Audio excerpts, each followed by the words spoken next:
We have been planning to do this session since a long time, but today finally it's happening. So I'm happy to welcome you all.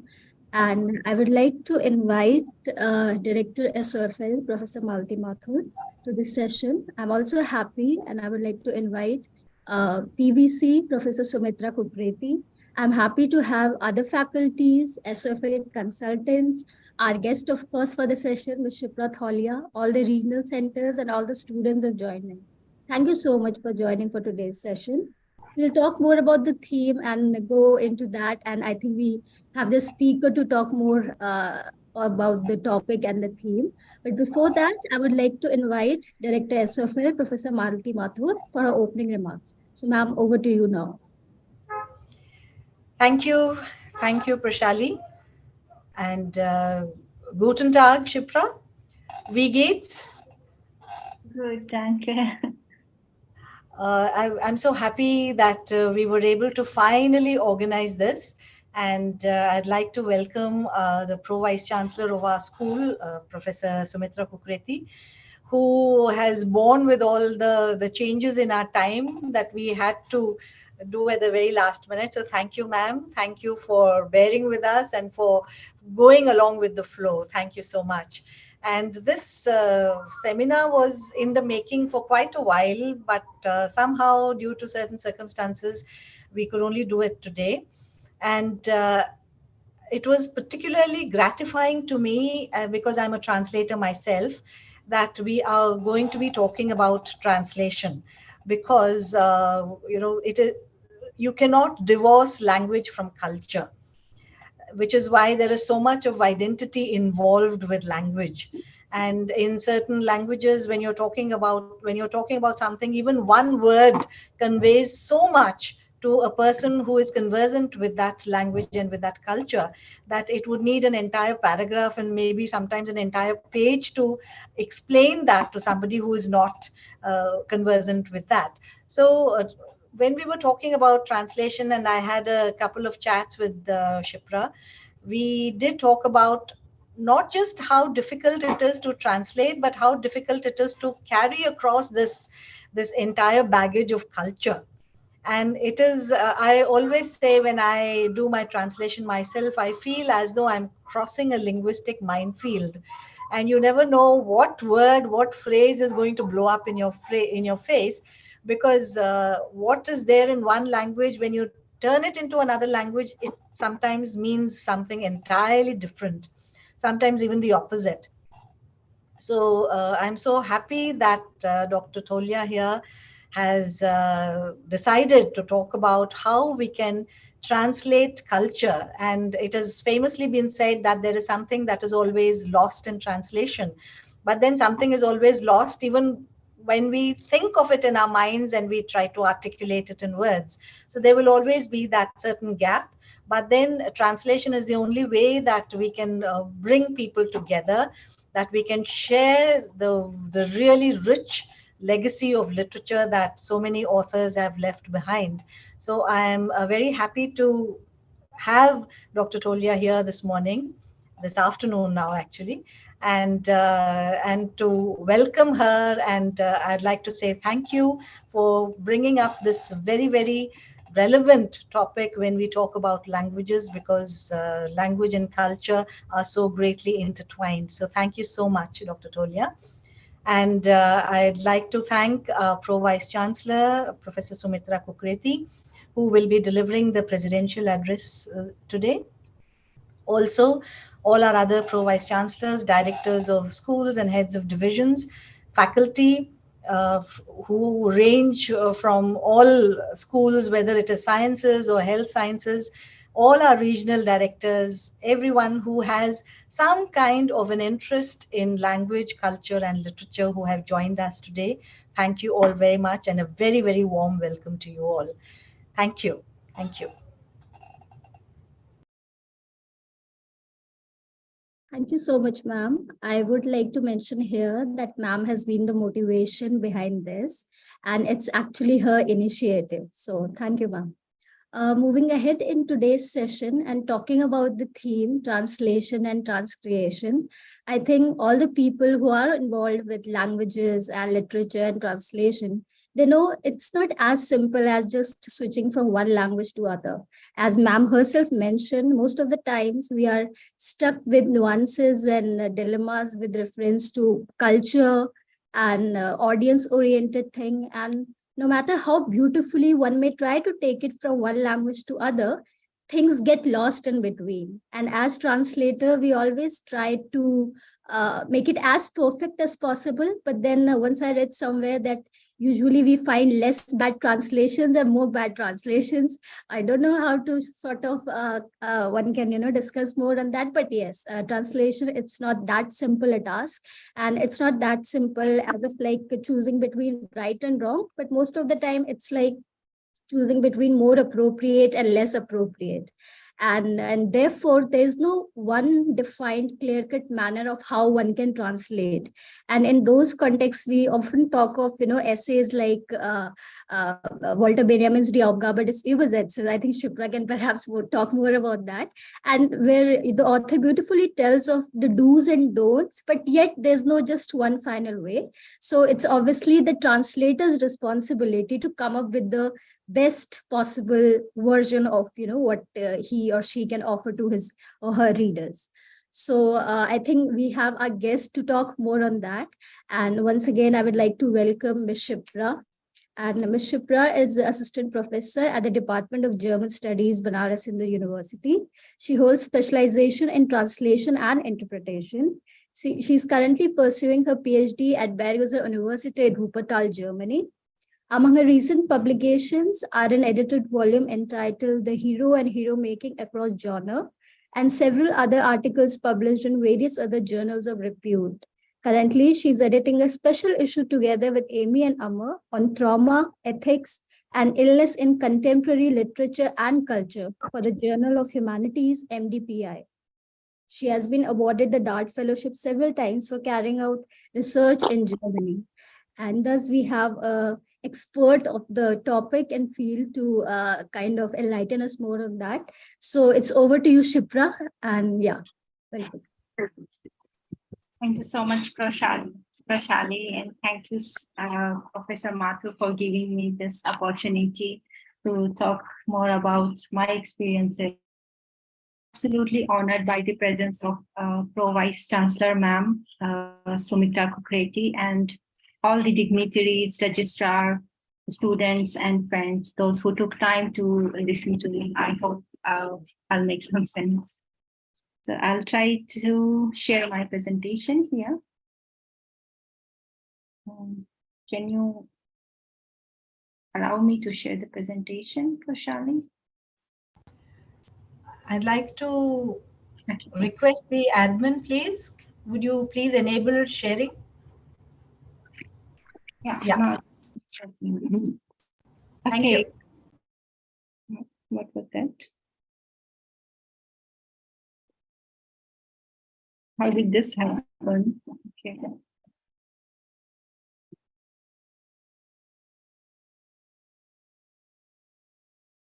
Okay. So today I'm going to talk about why is it coming like this? It seems someone is doing something wrong. Never mind. Let's see if it happens with the next slide as well, Shipra. Okay.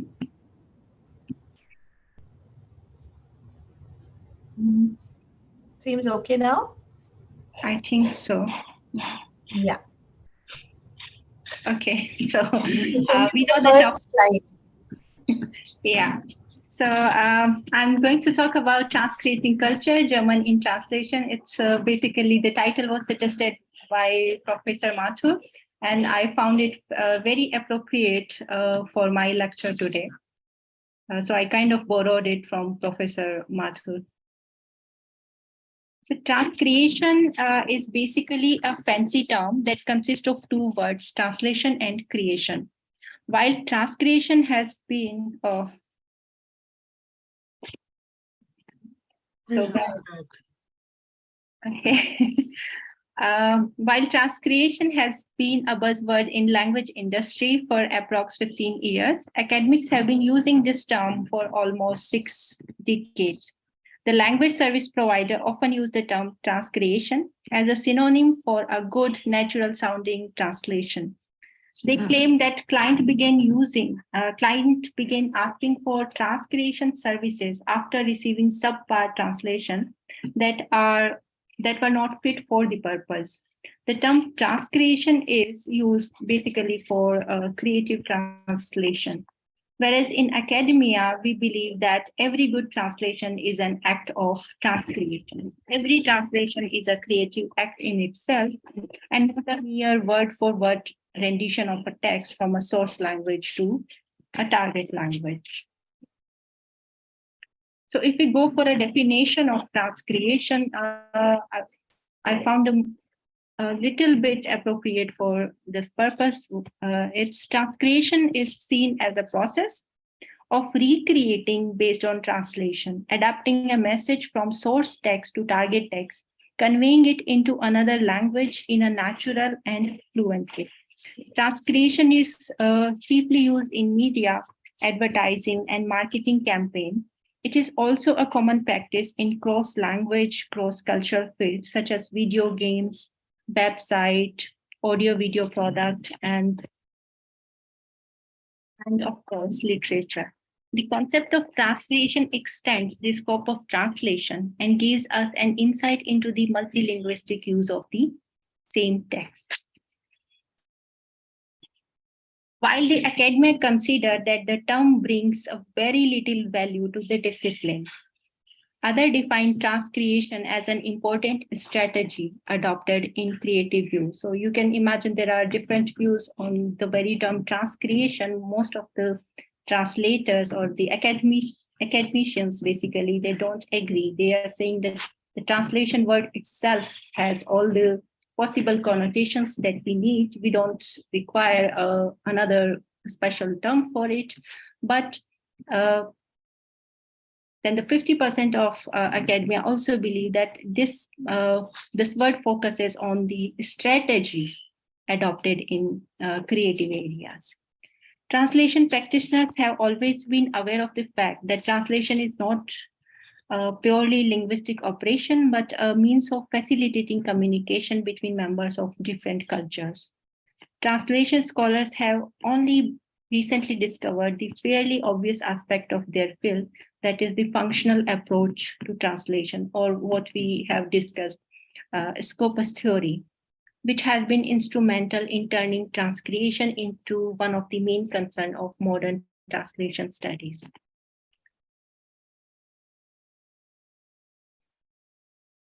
Well, when we talk about the functional aspect of translation, we immediately think about the Scopus theory. That I think Scopus is one of the beginning lessons that we get when we study translation.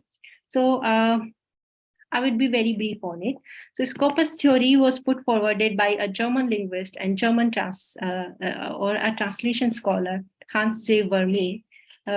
Well, the core of the functional translation theory is that it offers a different perspective of looking at the translation. Shipra, we can't hear you. Oh. She's audible. She is audible. Am I too fast? No. No. We cannot hear you. She is audible. You're okay now. I cannot hear her. I cannot hear her. Can you please say something, Shipra? Can you hear me now? Yes. You're muted. You're muted. Yes. Yes, please. Okay. Please continue. Okay. So I was talking about this Scopus theory. So this theory offers a new perspective for looking at translation, which is no longer limited by conventional source text oriented views. Well, Vermeer finds that according to action theory, every action has a purpose. And since translation is an action, so it means it has a purpose too. The purpose is assigned, of course, based on the commission or based on the purpose for whom and for what purpose we are translating it. As we know, this scopus term means basically aims and purpose. Well, to some extent, scopus theory makes us make up for the deficiency of conventional translation theories. In the framework of scopus theory, there are no such things as right or wrong, faithfulness or unfaithfulness, and the translation scopus decides the translation process. Scopus theory accounts for different strategies in different situations, in which the source text is not the only factor involved. So I'll go here, I'll give you a simple example. That is like, if we take the example of colloquial expression in German, so it says, du nimmst mich auf den Arm. So which basically means something like this, you are taking me on your arm. So, but if we go deeper and try to understand the meaning, so it will be more of you are joking, or based on the context, it may also mean that you are taking me lightly, something. But people prefer more, it is more based on you are joking or you are kidding. Well, we have thousands of examples in all the language related such idioms or such phrases which are very, very culture specific.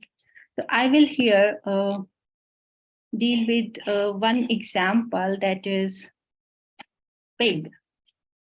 So pigs are very important, especially in German culture. Pig is more of a symbol of luxury.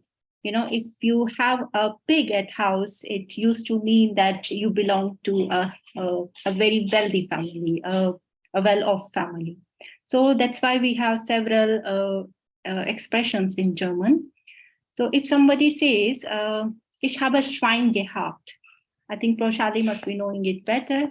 It would basically mean I have had a pig, but the real meaning or the connotative meaning of I have had a pig or I had a pig, it means I was extremely lucky. I got something without doing much of the efforts. Another is the Schau. Schau is basically used for small piglets, the piglets. The Schau rauslassen.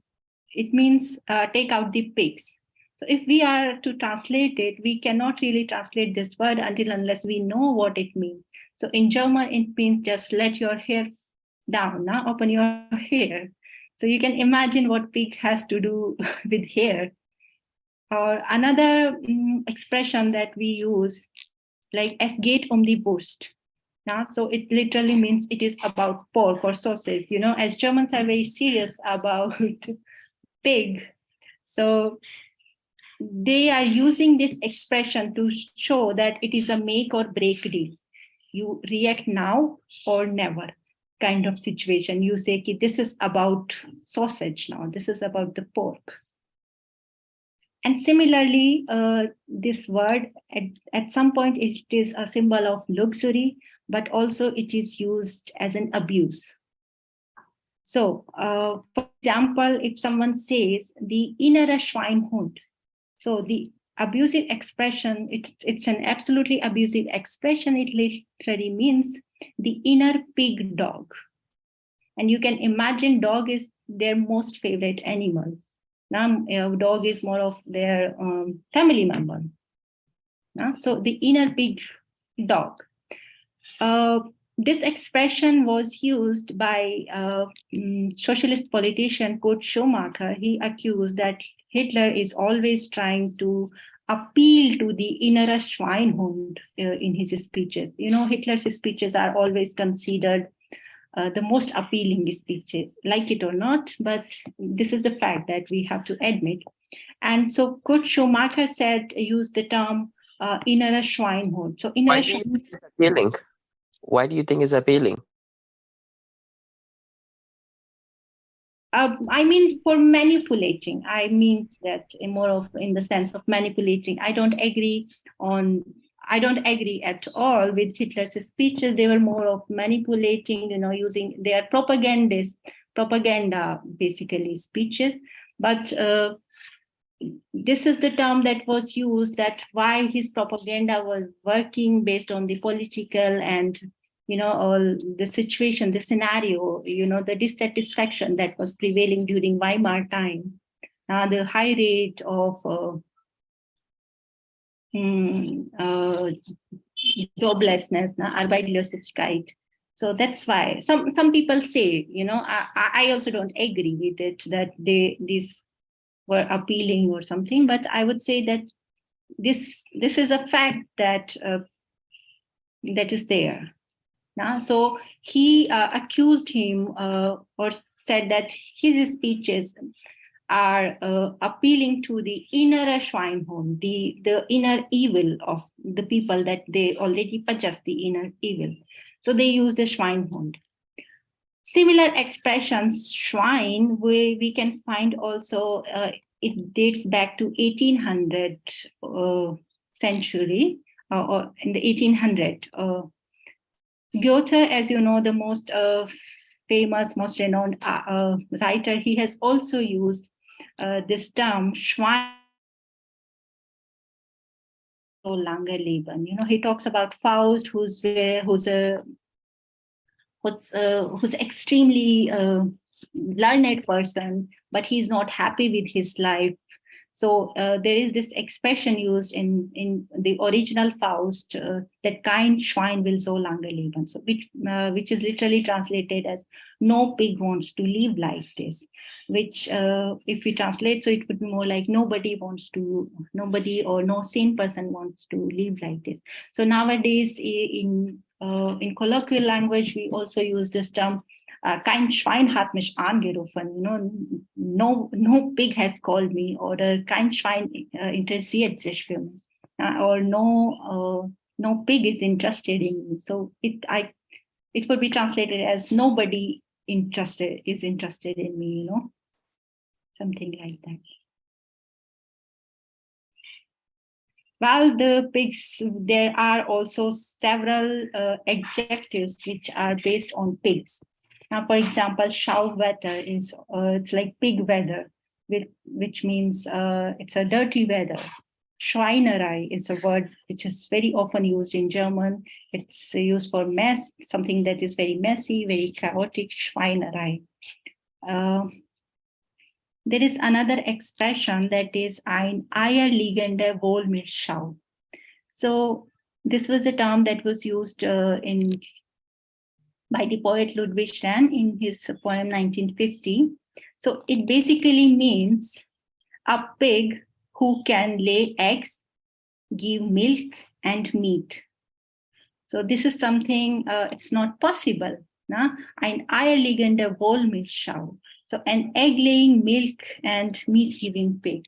So it means someone who can do paradoxical task. In English, it is roughly translated as all-rounder, but you can imagine that this is not a correct translation. All-rounder does not convey something like a pig laying milk and meat. Laying eggs and giving milk and meat at the same time. Similarly, there are also these are just few examples that I want to bring to your attention, but there are also several other examples which are very cultural specific, like rain in Germany. It rains all the time, so for them it is it's a metaphor for melancholy. And whereas rain in India, it's always a metaphor for happiness. And there is a very famous example that we give in German classes. That is, in India, if you compliment a girl and say, "Tumhara chehra chand jaisa hai," a face like chand sa chehra, in India, it's a compliment. But if you say the same to a German girl, it would mean the most disgusting face. Like Professor Mathur and Proshali said that even the meaning, it might have an absolutely different connotation in different culture. So in Germany, moon face or Mondgesicht means it's just white and round with dots on it. So it's not actually a beautiful face.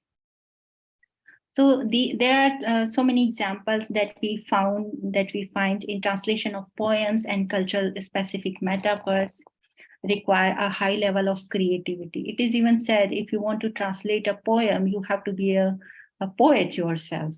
You have to have that level of creativity in yourself if you wish to translate a poem. So the functional aspect basically is based on the on the hypothesis that language certainly is a part of culture, and it is a very important one of that, but it is not the only vehicle of communicative intentions between people and culture. So there are two situations that result in an intense feeling of a gap, or what we call the cultural gap. So first, when the lack of culture-specific background knowledge makes it impossible to establish coherence between what is said and what we know. And when we have the impression that the non-verbal or verbal behavior do not match because we cannot interpret the non-verbal behavior correctly. So by non-verbal behavior, of course, you can imagine I might be talking about pictures and the non-verbal thing, but also I talk about intentions which are not expressed in the denotative meaning. In intercultural communication, the partners generally assume that their verbal or non-verbal behavior can be interpreted correctly by their counterparts. Consequently, people do not normally give much thought to whether or not their non-verbal behavior is intelligible, although they certainly seem ready to spend quite a lot of effort on choosing adequate forms of verbal behavior. We just sometimes fall in this circle of finding something that might fit. In literal translation, of course, the translator may want to retain the cultural gap.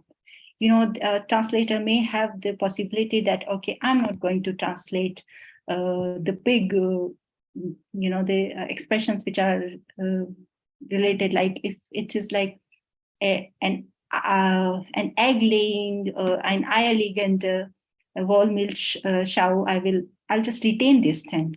There is this possibility in literary translation that he may want to say, okay, my target audience needs to know this. But for advertisement and technical translation, bridging the gap becomes very, very important, because so that the purpose can be served. And the purpose in the case of advertisement is like selling the product, appealing to the audience.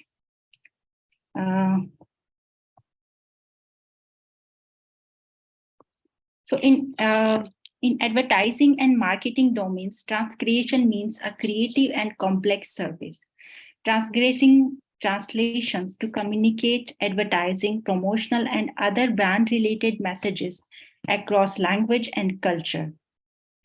In other terms, if I quote Peterson, so notes that transcreation seeks to perform all the adjustment necessary to make a campaign work in all target markets, while at the same time staying loyal to the original creative intent of the campaign. What is also of relevance from the point of view of the professionals and transcreation is not only about communicating effectively, but it is about communicating effectively. So establishing an emotional connection between the audience and the customer and the message. So what I might relate, it is possible that other culture people will not relate anything with the certain expression. The aspects of engaging emotion is likewise of paramount significance for the literature as well as the technical translation or translation in advertisement industries, thus allowing common ground for the professions and the academia to meet. The gap between the two in the sphere of translation has repeatedly been criticized. Academia is being criticized for over-theoretization of translation, as we seek to do, whereas the translator professionals, or those who really translate, tend to be upheld for effectiveness of practical solution and the best practice approaches which are possible. The translator focus on emotional and textual fit in transcreation, that is on catering to the need and expectations of the target audience, actually makes transcreation not at all far removed from the tenet of scopus theory, proving its practical application. As we see it, transcreation is creating text, translating text for a. Using this term, transcreation allows us to adopt an integral approach. So I will let's just look at this example. We know the Coca-Cola company, it's an American company, but if you see at the poster, you know, it's written simple, drink Coca-Cola. You see a man, you know, with bicycle. It means, you know, a sporty person is drinking Coca-Cola. So it somehow gives the sense that Coca-Cola is healthy, you know. But if we are to use the same poster for like other culture, so this may not appeal to the people there. So for example, when the same this Coca-Cola advertisement, it went to Switzerland, it became like this. You know, not only the picture, not only the text was changed, but also the picture. So in picture, we have a delicate, beautiful woman, you know, and she has a Coca-Cola drink in her hand. And it's written the same text, drink Coca-Cola, but the translator or the advertisement company, those who were responsible, they added one extra line, that is köstlich und erfrischend. It means very delicious, exotic, and fresh. And to convey the freshness, you can see the woman is also wearing flower. You know, there are flowers on her dress and on her hair. The same when it comes to Germany, you know, this is 40% and beautiful woman may and may not work. So they thought, okay, what exactly do we associate with drinking? Now, drinking, be it alcohol or beer or Coca-Cola in Germany is generally associated with taking a pause, taking a break. So it's more related with socialization. So in German, the text become mach mal Pause, take a break, and then drink Coca-Cola. We have the same symbol on the translator has to change not just the text, but he has also changed the picture that might be appealing to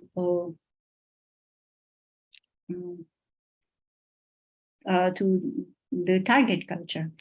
And when the same thing, if we are to apply the same thing, take a break.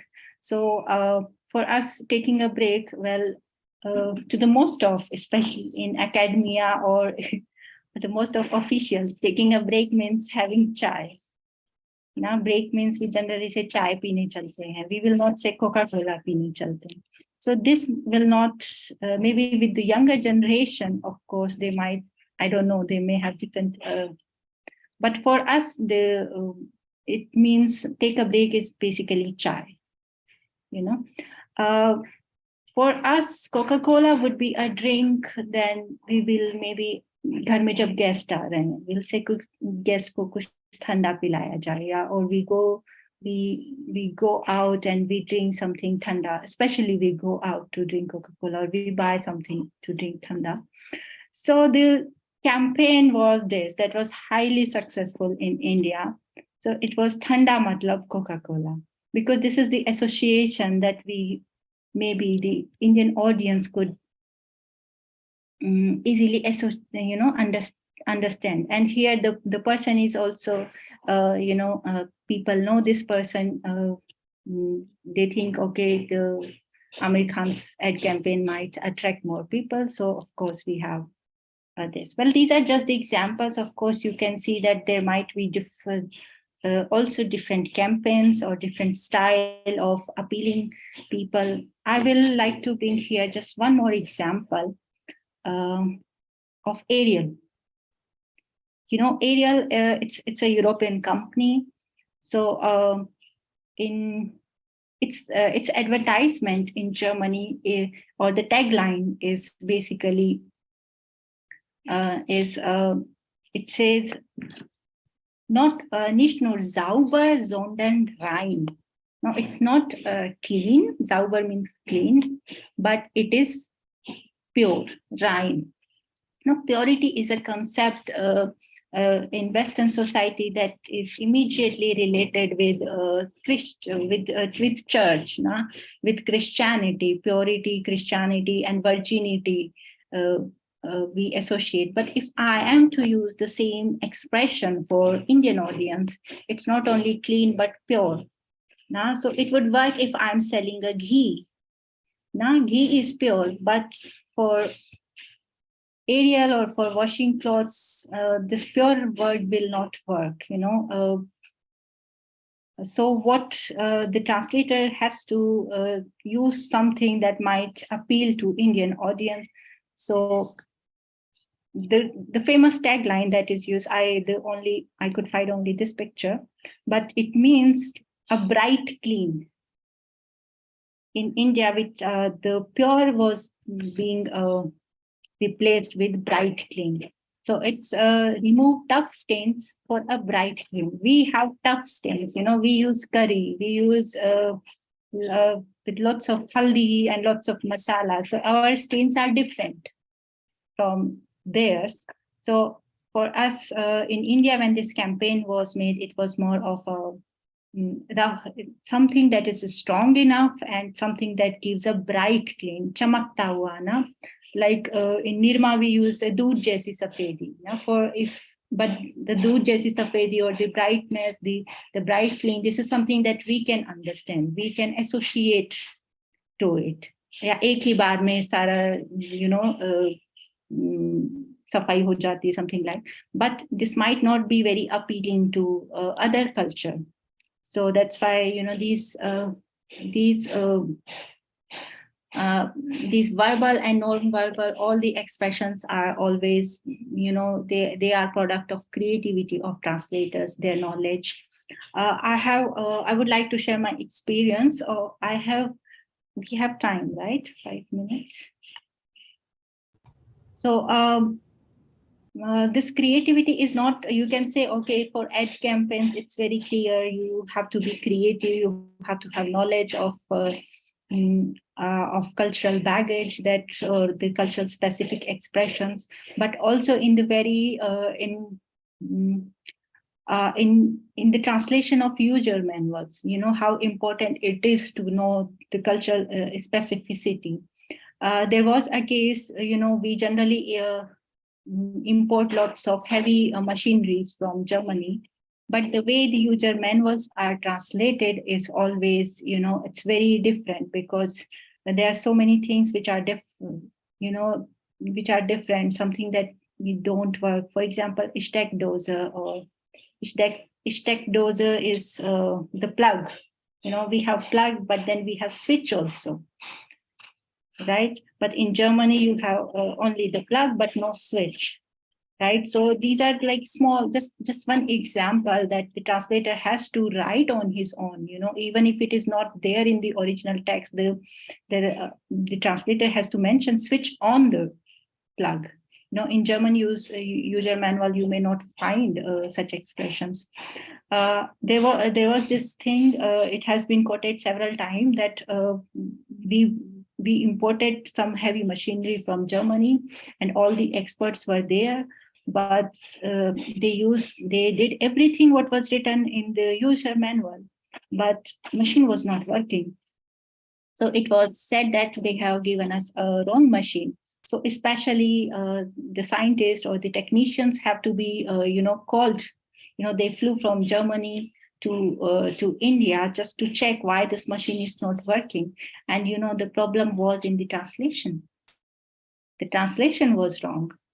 So although everything they were doing was correct and they were doing it based on the user manual, like just some example that shows how attentive and how attentive a translator he or she has to be. It's how big of a responsibility it is, that sometimes people say translation is like xeroxing, ki jaldi jaldi ho jayega, but it's not xeroxing. It's a proper it's a serious business. Serious business. So with that, I would like to thank you for your attention. I hope it made some sense.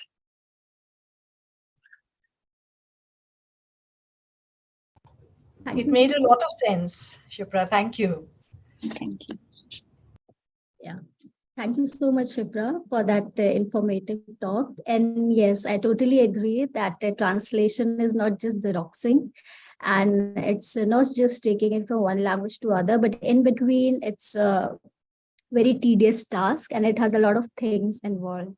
And you're right when you say that translating idioms, proverbs, or matrimonials for that matter, it's entirely a different experience, because the way we translate a usual text, a story or a poem or a novel, and when it comes to idioms, proverbs, or matrimonials, so there it's like entirely a different thing. Translating idioms for that matter, we may not look for a suitable word, but actually we have to look similar expression which can perhaps suit that situation, and if it exists, good. If not, then we perhaps have to explain it in some different manner. So all these cultural related things, translating them, transcreating them, it's not that simple. And yes, it's a great responsibility that any translator has to sort of deal with and let's say do justice to his or her readers. And that's what we have been saying in the beginning as well. So translation, it's not just kind of uprooting a plant and then planting it again, in a different terms and conditions. So I personally define it like, if it gets the things in right proportion, be it sunlight, water, air, it will grow well. If not, then it will die. So that's how I sort of define translation in my terms. So, but yes, it's a great responsibility that any translator has, and it in itself makes it a very creative and adventurous task. So thank you for the talk. And now going ahead with the session, I would like to invite Pro Vice Chancellor, Professor Sumitra Kukreti, for presidential address. It's over to you, ma'am. Thank you, Prashali. Good afternoon to one and all. At the outset, I would like to congratulate the School of Foreign Languages for organizing this webinar on the topic Transcreating Culture, German in Translation. And it was really a very interesting and engaging lecture indeed. So a philosopher once said that the limits of your language are the limits of your world. Multilingualism, particularly proficiency in foreign language, opens myriads of opportunities for learners and encourages the students to learn, understand, and imbibe the culture and traditions of a foreign country. Dr. Tolia correctly said that language is a means of communication and a carrier of culture. Scholars all over the world deeply believe that language and culture are interdependent. Both are deeply related to each other. So language learning not only involves the learning of alphabets, structures, and grammar, etc., but the content of the language, such as behavior and cultural norms, which are essential part of any language, particularly foreign language. So this is the power and essence of mutual relationship intertwining between language and culture. In fact, it can be said that language is culture in itself. As this is difficult for an ordinary person to acquire proficiency in many languages, so translation emerges as a very powerful tool to achieve this target. And this target through which one can be acquainted with foreign cultures. We know that main role of a university is not merely disseminating the existing knowledge, ideas, and wisdom, but it must involve itself in actively in creation of new ideas, new worldviews, and new systems of knowledge. So this can be accomplished only with the cooperation of enthusiastic faculty and students in this endeavor. So it was really very interesting indeed the way the speaker told us about, the differences between various advertisements that are targeted towards different cultures. Same advertisement prepared differently for different target audiences, for different target consumers. So as we all know that German is one of the major languages of the world, and it is the most spoken native language with the European Union. So I would like to reiterate the fact that in terms of job opportunities, this is very lucrative discipline with immense job potential in diverse sectors, right from teaching to hospitality and language training sector, as well as translation. At present, SOFL offers a certificate and diploma program in German language, as the consultant in German language has recently joined. So I'm sure now the school would also think about, it would also seriously plan about launching a master's program in German language. Recently, the school has launched MA in Arabic and Russian and is planning to launch MA in French and Spanish very soon. So I hope MA in German would be the next goal to achieve. So once again, I congratulate Professor Malti Mathur, Director SOFL, Ms. Prashali Khanduri, and all other faculty members from the school for organizing this webinar. Thank you. MA German is very much on the cards, ma'am. Let me assure you, we are already working towards that. The Vice Chancellor has also expressed his desire for the same. Yes, we are already working towards that, and I think it will come to fruition very soon. Thank you. Thank you so much, ma'am, for your kind presence here. Thank you. As we are moving towards the end of today's session, it was indeed a very nice experience to discuss the theme of translation and transcreation, and then also hear different views on that. One can perhaps have endless debates and discussion on the issues and nuances and the technicalities and the adventurous aspects involved, but hopefully we'll find some other option to do it sometime soon. It's also time to thank all the guests involved. I would like to thank Pro Vice Chancellor Professor Sumitra Kukreti for her presence. I would like to thank Director SOFL Professor Malti Mathur. Thank you so much, ma'am, for your initiative and support.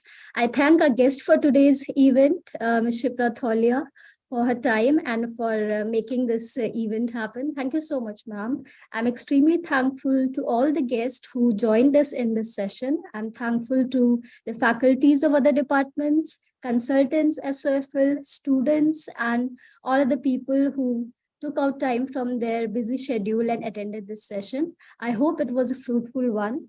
We are hoping to organize more such events in future and look forward to see you all meeting there. So once again, thank you so much, everyone, and have a nice day ahead. Thank you. Thank you all. Thank you. Thank you. Bye-bye.